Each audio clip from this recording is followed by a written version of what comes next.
মানবতা আজ ভুলুণ্ঠিত হচ্ছিল।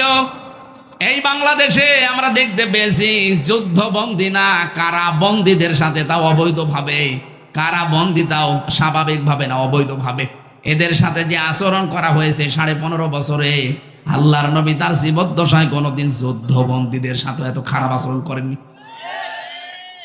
হযরত সামামা ইবনে ওয়াসাল রাদিয়াল্লাহু তাআলা আনহু, এই লোকটা একজন লিডার ছিল। তার জীবনীতে পড়তে গিয়ে পেয়েছি সে ছিল যুদ্ধবন্দী। এর সাথে নবীজি যে আচরণ পরপর 3 দিন করলেন, লোকটা মুসলমান হয়ে গেল। আর আপনি কি করলেন মুসলমান দাবি করে? যুদ্ধবন্দী তো আমরা ছিলাম না, আমরা ছিলাম কারাবন্দী, তারপরও অবৈধভাবে। কথা বলেন না কেন? কি করেছেন আপনি আমাদের সাথে? যুদ্ধবন্দীদের সাথে এত খারাপ আচরণ দুনিয়ায় কেউ করে না।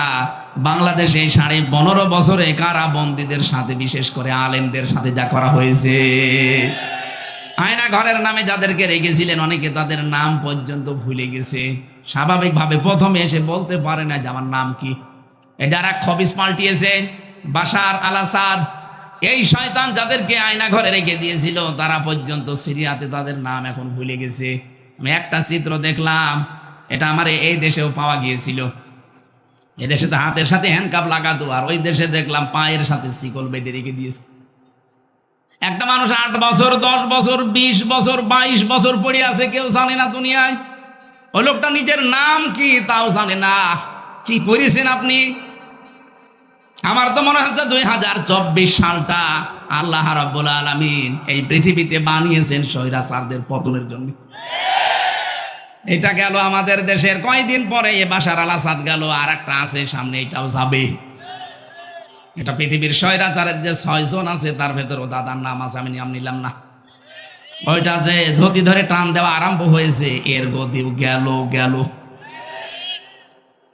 ট্রাম্পা বলছে আমেরিকা এখন পৃথিবীতে সব এক হয়ে গেলে আমেরিকার সাথে পারা কায়দা নেই। আমি মুখে বললে তো হবে না, বাস্তবতা। এই জন্য ট্রাম্প সাহেব যা বলেছে যদি করে ফেলে, শেষে আমাদেরকে এখন দাদা ভাই বলছে, শেষে বাপ ডাকবে। ইউনূস সাহেবকে আমার মনে হয় বাপ ডাকলো বলে, বলে বাপ একটু বলে দেন। কারণ ওরাও জানে যে ইউনূসের খুঁটি কোথায়। ওর দড়ি শুধুমাত্র ইন্ডিয়া পর্যন্ত না, ওর দড়ি একেবারে জায়গা মতো আছে। এই জন্য তো কিছু বলতে পারে না, যে একটু টাচ দিয়েছিলে বাংলাদেশ অশান্ত হলে 7 সিস্টার অশান্ত করে ফেলবো, খুব চুপ হয়ে গেছে। কয়েকটা এই যে হকার সাংবাদিক নামে কলঙ্ক, মলম বিক্রেতা, আমার মনে হয় এদেরকে ধরে বাংলাদেশে এই হিজড়াদের হাতে ছেড়ে দেওয়া, ছিড়িয়ে খেয়ে ফেলবে। প্রথম আমরা ন্যায় বিচার চাই। ছাত্রছাত্রীরা এইটাই রাজপথে বলেছিল, ওই ওয়ান। বলেন বলেন, আল্লাহ বলেন ন্যায় বিচার কায়েম কর। এখন আদলটা কি? পৃথিবীর যত নবীকে আল্লাহ পাঠিয়েছেন, প্রতিটি নবীর জীবনী আমি কম বেশি পড়ে দেখলাম, কোন নবীকে আল্লাহ আদল দেয়নি। প্রত্যেক নবীকে আল্লাহ দিয়েছিলেন ইনসাফ। কি দিয়েছিলেন? ইনসাফ। আপনি নবীদের জীবনী পড়ে দেখবেন, তাদেরকে আল্লাহ ইনসাফ দিয়েছেন। নুন সিন ফা না, নুন সোয়াদ ফা, নিসফুন, এর শাব্দিক অর্থ অর্ধেক। এই জন্য নবীরা দেখতাম বিচার করত, কোন নবীর কাছে বিচার আসলে তারা অর্ধেক সমান সমান করে দিত। হযরত সুলাইমানের কাছে বিচার নিয়ে এসেছে 2 মহিলা, একটা ছেলে 2 জন মা। এক ছেলে 2 মা হয়, একটা আসল একটা নকল। যেহেতু ডিএনএ টেস্ট করার মতো কিছু ওই সময় নেই, কিভাবে পরীক্ষা করে দেবে?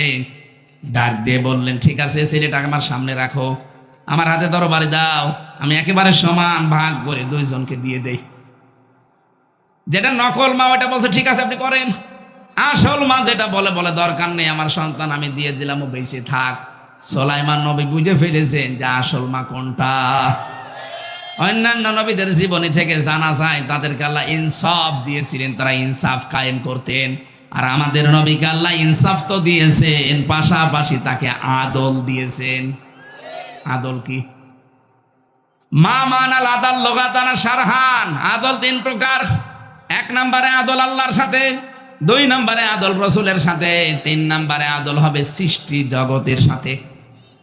কথা বলে না কেন? আল্লাহর সাথে আদল কি? আল্লাহ পাক যেদিন আমাদের রূহের জগতে আদম নবীর পৃষ্ঠদেশ থেকে বের করে বলে আলাস্তু বিরাব্বিকুম, আমি কি তোমাদের রব না? এক বাক্যে সবাই জবাব দিয়েছিলাম ক্বালু বালা, অবশ্যই আপনি আমাদের রব। এই যে স্বীকার করে আসলেন, এই স্বীকৃতি যদি দুনিয়ার এই ছোট্ট জীবনে আমি মিলাতে না পারেন, আপনি আল্লাহর সাথে ন্যায় বিচার আদল করতে পারেননি। কথা বোঝেন আমার? আল্লাহর সাথে স্বীকৃতি দিয়ে এসেছিলেন রব, আপনাকে আমি মানি, অথচ রব শব্দের 5টা অর্থের একটাও আপনার জীবনে পাওয়া যায় না। রব মানে সৃষ্টিকর্তা, রব মানে প্রতিপালক, রব মানে আইনদাতা, রব মানে রিজিক দাতা, রব মানে অভিভাবক। এই 5টার একটাও আপনি আল্লাহকে মানেন না। কি কি করে আসলেন আর কি করছেন বলেন? আপনি আল্লাহর সাথে আদল করতে পারেননি। 2 নম্বরে রাসূলের সাথে আদল, বিশ্ব নবী ছাড়া অন্য কারো আদর্শ আমি মানি না, এইটা রাসূলের সাথে আদল, এইটাও পারেননি।